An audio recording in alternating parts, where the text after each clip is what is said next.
Alright y'all, so welcome to my Larry STARAPTOR deck list. I was browsing around the other Ascended Heroes cards, and Larry's one of my favorite trainers from Scarlet and Violet. Dude is sick, he's average dude, hardworking, full-time gym leader, or like part-time gym leader and part-time Elite Four. It's Aura. This guy's freaking Aura. I don't know what he does for his day job, probably like office work, but bro's working hard. So we have the deck list. I called it 9 to 5 because obviously Larry should really be like 9 to 9. The guy's working like 3 jobs. And we have the little, I tried to construct the deck box and sleeves and coin to kind of match Larry's personality and whatever. But yeah, we'll start off with Larry STARAPTOR. They brought Facade to the TCG. Facade's like a move in the game, if you guys aren't familiar. If your Pokemon has any like status conditions on it, like paralysis, burn, or poison, then Facade is 70 base damage, and it does double if it's afflicted by a status condition. So staying pretty true, but for one colorless it does 60 base, and rather than doubling, it does a flat plus 100 more damage, which is pretty cool. And the way we achieve that is going to be with its partner in crime, Brute Bonnet. So that's how we're going to be able to hit for that 160 damage. And we also have stuff like Binding Mochi to push it to 200 if we really need it. But early in the game, we're going to be relying on Feathery Strike because we're running Ignition Energy, sorry. And for 3 colorless, Feathery Strike does 150 and then discard 2 energy from this Pokemon. It also does 50 damage to the bench, so you can start softening up support Pokemon like Fez, or like sniping little one prizers or stuff like that. So it's a nice little spread style deck. And for the line, we have 424. We just really want to see Starly whenever we want. We have 2 Staravia because we're running a heavy 4 candy or 3 candy in this build, because I've kind of made it to heavily revolve around the Larry STARAPTOR.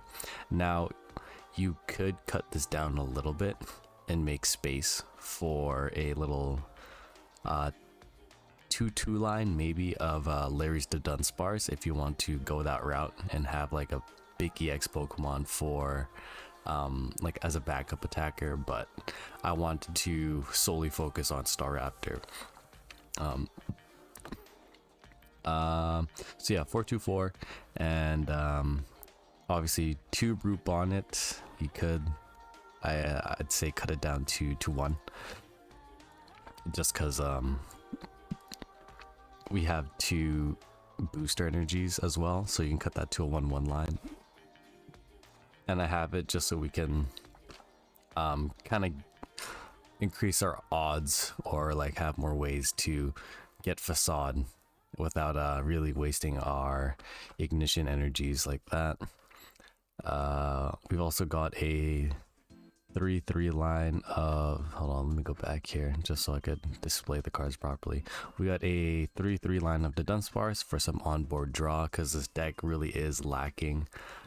We're gonna need to see a lot of cards unfortunately, and you guys will see why, because all of our energies are going to be special energies, and I'll get to that in a little bit. So yeah, 3-3 to Dunsparce. Of course, the free retreat is super nice. And runaway draw 3, shuffle the cards back into the deck. We're just always cycling cards, so nice little draw engine. We also have 1 Fan Rotom to guarantee a really good start. And since we can go for 2 Starly, 1 to Dunsparce, or if we open up good, there's a lot of cases we can go like 1 to Dunsparce, 1 Starly, 1 Staravia to set up the next turn if we have like a buddy in hand. We have, of course, 2 Brute Bonnet for the Toxic Powder, and we're running the 2 Ancient Booster Energy Capsule to activate Facade for our Starly. Then we have one Blood Moon Ursaluna to close out the games, because I do find with this deck, we're kind of, with 4 copies of Ignition Energy and our Staraptor is almost likely to die every turn. I find that later in the game, sometimes our last Staraptor is prized, and you'll see in this game it gets really down to the wire, so Blood Moon Ursaluna does come clutch. It just does make sense. It's a nice little safety net for our deck. I'm running no Fez just because I want to minimize any 2 prize liabilities on board to get the full use out of Blood Moon Ursaluna. For our supporters, we have 4 Buddy Poffins, pretty standard stuff. We want to start good, we want to see it in our hand. Need I say more? And 4 Pokepad. Obviously, if I have a chance to use Pokepad, I will most definitely use it. And especially for this deck, we're running so many single prizers that it's just a no-brainer to run 4. 1 Prime Catcher. I did experiment with Enriching Energy for more draws, but I find that the Prime Catcher, it's always a safe pick, and especially when we have spread style attacks, we can aim for multi-prize knockouts with 2 Feathery Strikes, because we can kind of mix around our damage so we can get a full value for our Feathery Strike. 4 Candies. We want to go into Staraptor as soon as possible and start swinging as soon as possible, just because with Ignition Energy you have 1 turn to use it before it's discarded. So if Ignition's in hand, if our Candy's in hand and Starly's on board, we're always going to want to swing. Especially later in the game, if our Starlies are knocked out early, it's always nice to get into a Staraptor right away. 1 Super Rod to, of course, recover our Staraptors or Starlies or whatever we need, maybe even a Blood Moon Ursaluna if we have to discard it somehow, or a Brute Bonnet. 1's pretty safe, I find. We've got, how many Ultra Balls? We got 2 Ultra Balls. I kind of just have this just to search out Blood Moon later in the game, and I guess there's more ways to search out Staravia. Ultra Ball is just super flexible, versatile. You may be wondering, why don't you just run Nest Ball over Ultra Ball, but I just like the idea that if I draw this, I can get any Pokemon I want at any time I want, because sometimes I do find the flexibility of this card allowing me to get whatever I need when I need it is just too good not to have. 1 Battle Cage for any damage counter shenanigans, especially with Dusknoir. If we get too many Starlies taken out in 1 turn or Staraptors, the game's just cooked. So Battle Cage, obviously, safety net. Excuse me. Guy's talking like a moron right now. 2 Arven to find our Mochis and to find our Brute Bonnets and stuff like that. So sometimes the idea behind it is later in the game, maybe we have an angle to go Facade and get some big damage off. You just Pokepad, Booster Capsule, boom, Brute Bonnet. Then 2 Boss's Orders, pretty standard stuff. Gusting, yep. And 1 Hilda to search out our special energies and our Staraptors or Staravias whenever we need it. So yeah, if we have Staravia or we have Starly Candy available, then we just go Ignition Energy and Staraptor off of Hilda. And 2 Ionos, again, hand disruption. It's too good not to play. Draw supporter / like late game hand disruption when we need it. So pretty self-explanatory. It's a really good card. Might as well use it until it rotates. And 4 copies of Lilies just to guarantee some draw at any point in the game. So yeah, pretty standard stuff. I find 4 Lilies I kind of default to when I'm making decks just to increase consistency. And then of course our 2 Ancient Booster Capsules to activate our Toxic Powder off of Brute Bonnet. 1 Mochi to push for that 200 damage.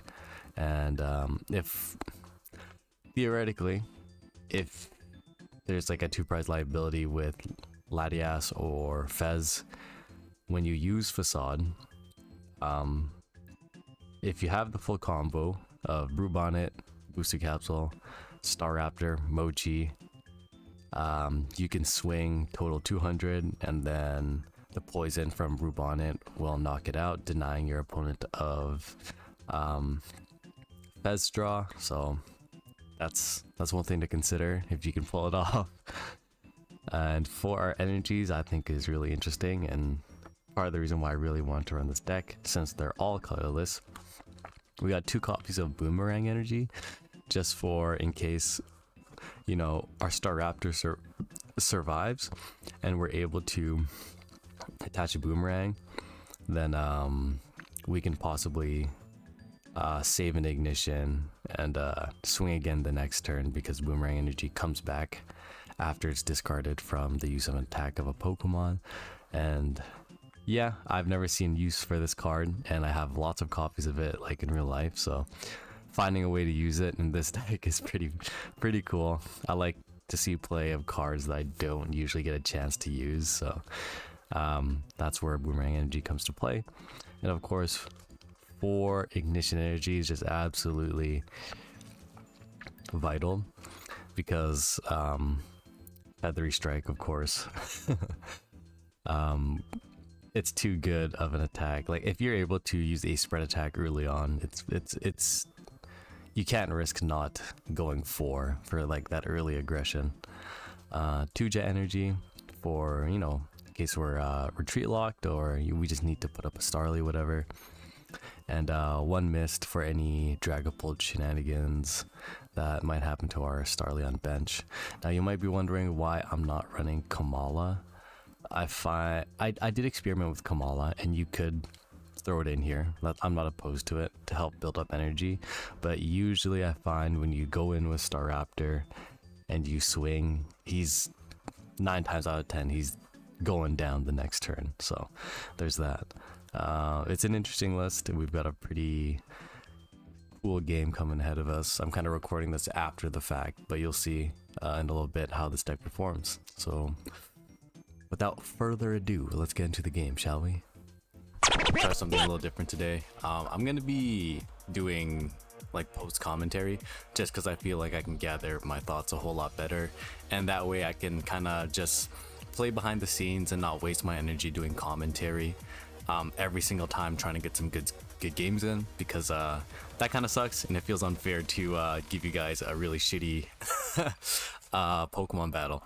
So yeah, here we are. I'm gonna try this post-game commentary for the first time, and I've just realized, in hindsight, I realized there's plays that I could have made beforehand, so I can explain more into detail what I could have done, what I should have done, all that nonsense. So we're gonna hit the little coin flip right here, and I believe we lose the coin flip. We're gonna see, and I'm gonna see if I can make these just one battle. Let me know if you guys want to see like multiple battles, because I think like 40-50 minutes is a little much, so I feel like one quality game with good commentary is where the sweet spot is at. But if you guys let me know what you want to see, because bro, I don't know what you guys want. So yeah, we're gonna start off with the hand. It's gonna be a mulligan. So we're gonna start off with the Dunsparce. Not the best hand right now, but I do believe we are going second, so that should be fine. The thing that I want to do right now is get into a way to fan rotom to properly set up the bench on my first turn. We do have Root Bonnet, so there's that as well. Right now I'm thinking we're against Team Rockets, so for us that's pretty good, because with Staraptor's Feathery Strike, I believe it's called, we can strike for 150 and deal 50 damage to the bench, and lucky for us, Tarantula has 50 damage, so that's perfect. We can get nice little 2 prize knockouts on 2 of his little 1 prizes if and or when we have the chance, and Articuno doesn't really prevent our Feathery Strike from doing damage to the bench. So right now I'm just letting him set up. He uses his Proton, gets a Transceiver, Ariana for his turn 2, which is a smart play. And right now my game plan is I want to go into Brute Bonnet, place it down preemptively, and then go for our Lily's Determination, which I believe you'll see me do. I'm thinking about it, but I'm like, let's put Broop on it down just to have him open.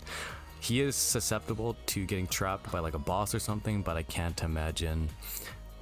Rockets does not play any stall Pokemon like Maractus or Yveltal, so we're good.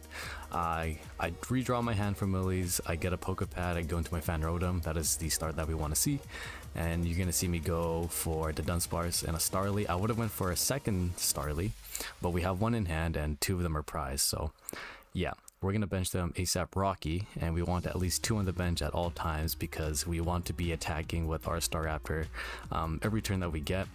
Our hand is looking pretty decent for next turn. I'm thinking, okay, I can retreat and go into Rotom and see, but I choose to stay into Dunsparce just in case he does not get the knockout here.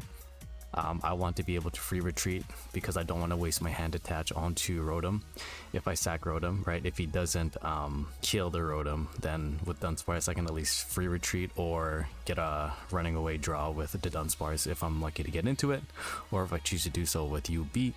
He attaches the Grass Energy and goes for an Ariana to fill his hand, and right now we're looking pretty good. I have Boss's Orders in hand and a Rare Candy, so and 2 Ignition Energy. So right now my play that I'm thinking is Rare Candy, Staraptor, Ignition Energy, and then Boss's Orders, one of his Mons, or I might not even have to Boss's Orders if he doesn't choose to go in with Mewtwo, but I'm pretty sure he does. But let's see, he's gonna UB, throwing away Grass Energy and Petrol. Grass Energy in deck opens up exactly his Spidops to charge up. So I'm thinking he's probably going to swing with Spidops this turn. Yep, there it is. So there's really no need for me to boss his orders right now. This is actually perfect for us. So we can remove his Spidops and Tarantula at the same time.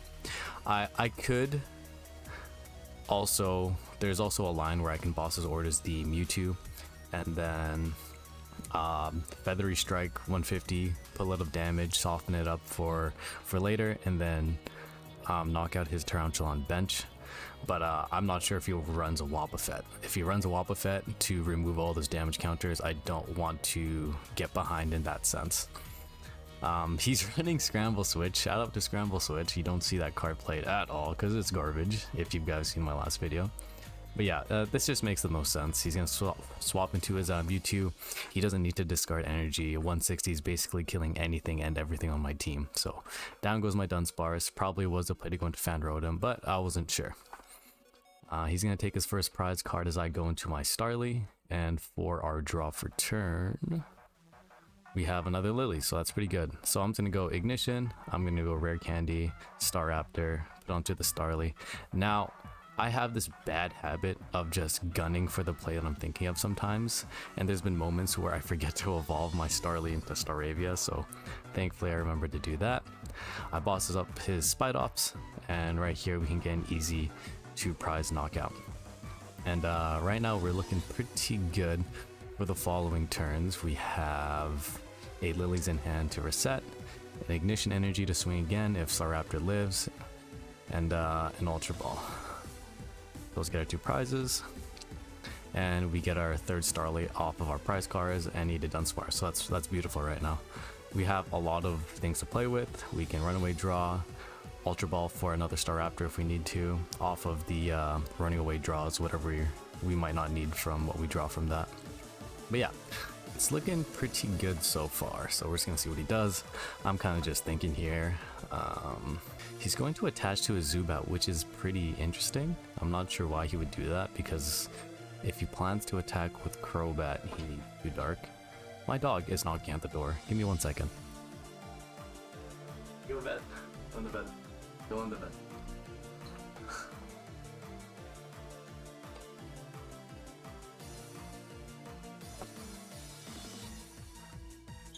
Where was I?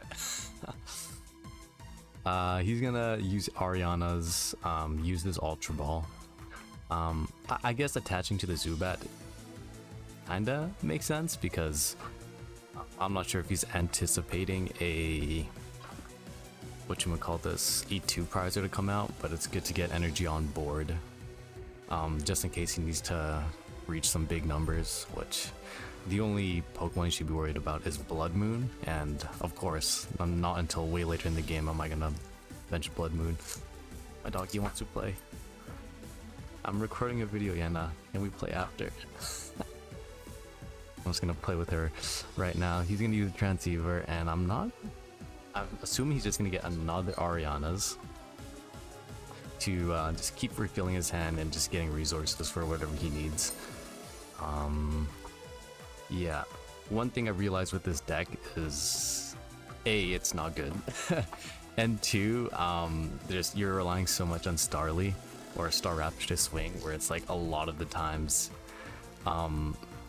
when you swing, you feel like you're not getting as much value as you think you should get for the amount of resources you put into setting it up. But yeah, we're gonna put in Staravia because we have Ultra Ball, we have a lot of things to do, so let's bench our Starly, and I believe we evolved Dunsparce. And I think I'm contemplating, do I UB or Buddy? But obviously the play is Runaway Draw and then UB for Staraptor off of, and I believe we're gonna throw away. There's our Ancient Booster Capsule, so now we can get that Facade bonus damage. And right here I'm just kind of thinking, do I want to Hilda or the Staraptor and get another energy, or do I want to UB away the Buddy and Hilda? And I think what I choose to do here is not too good. I'm not sure here. Let's see what I do. Yeah, we're gonna UB. I felt like I should have used Hilda instead. You can see me really thinking about what I want to do here. I want to keep the candy. Yeah, I'm gonna throw away the Buddy and the Hilda. I think that was the move. No, I think I should have Hilda'd. I should have Hilda'd.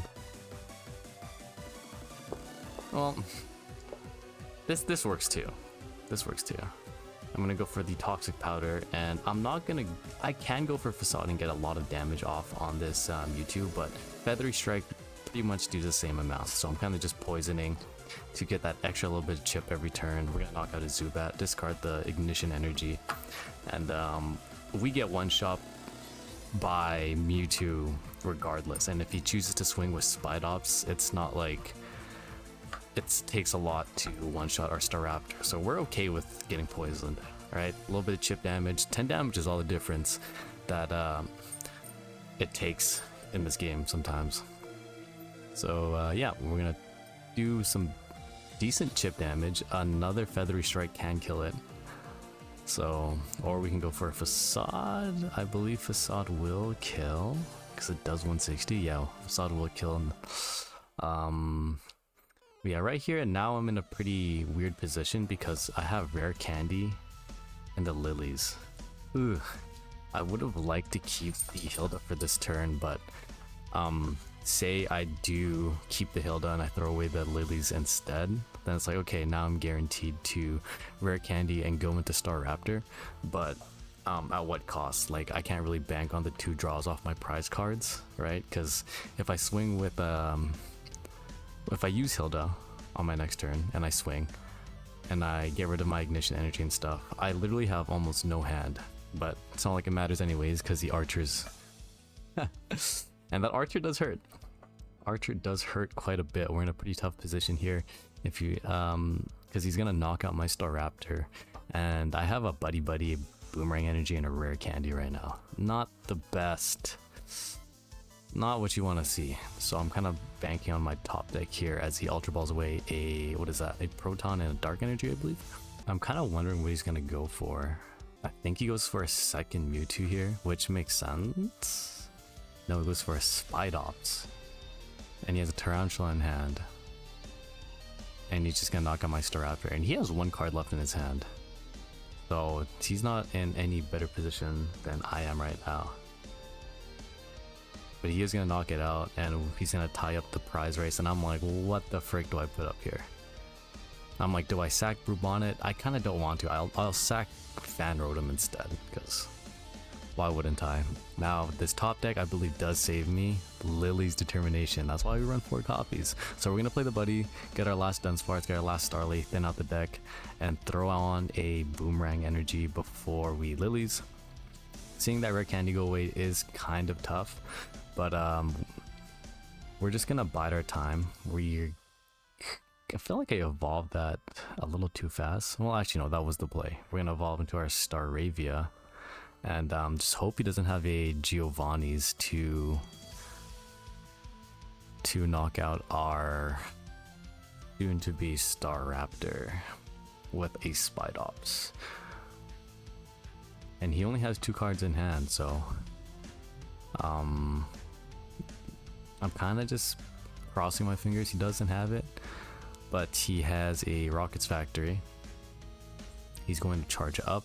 And I believe the last card in his hand ends up being an Ariana. Yeah, that's gotta feel really good. Fresh 10 cards because of Rockets Factory. Nasty combo.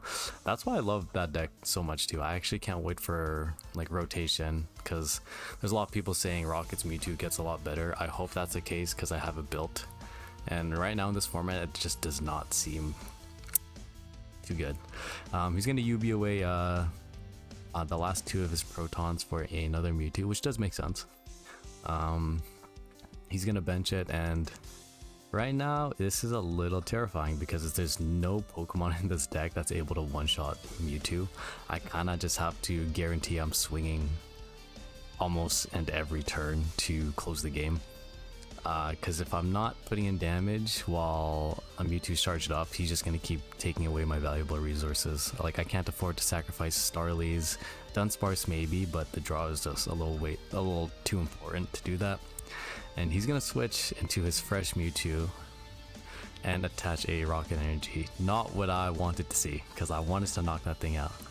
So, we're in a pretty dire situation here as this knockout goes.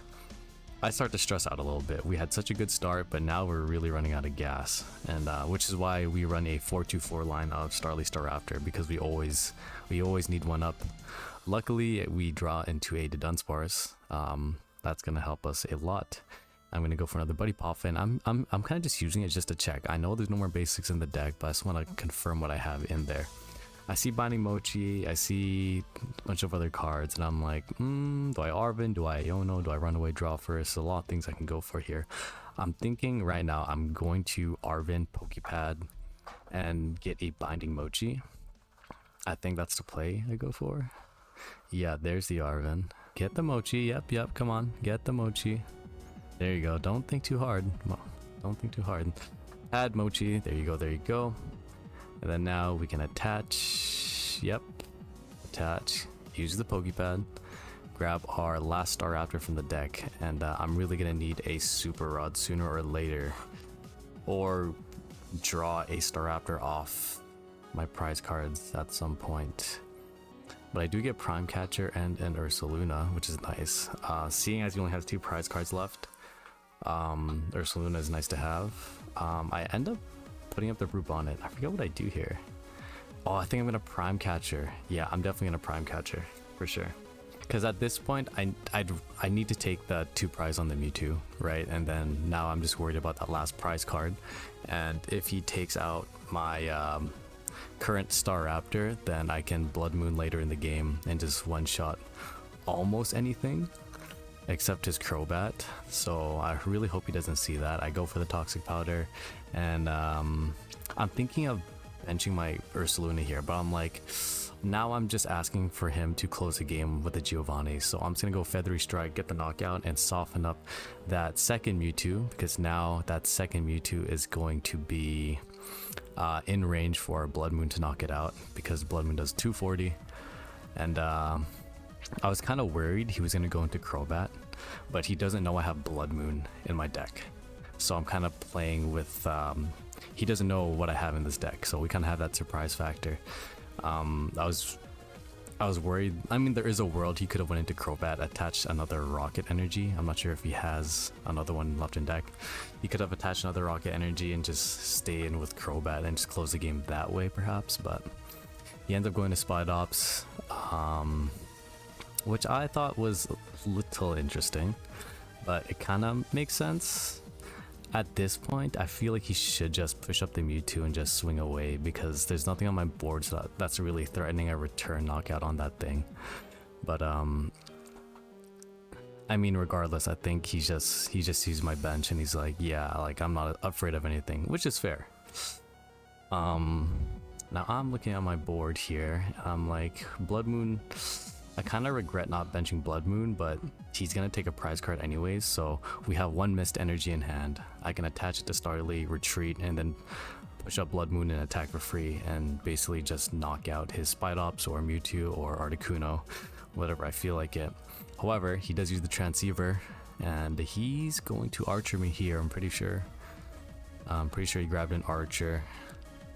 And that's gonna be no bueno. We're not gonna like that. No siree Bob, no siree Bob. Yep, there's the Archer, and he's gonna draw 5, and I draw 3. A little more forgiving than Unfair Stamp, but still, really sucks. And this next topic is really gonna have to save me, because I can't do jack shit with this hand.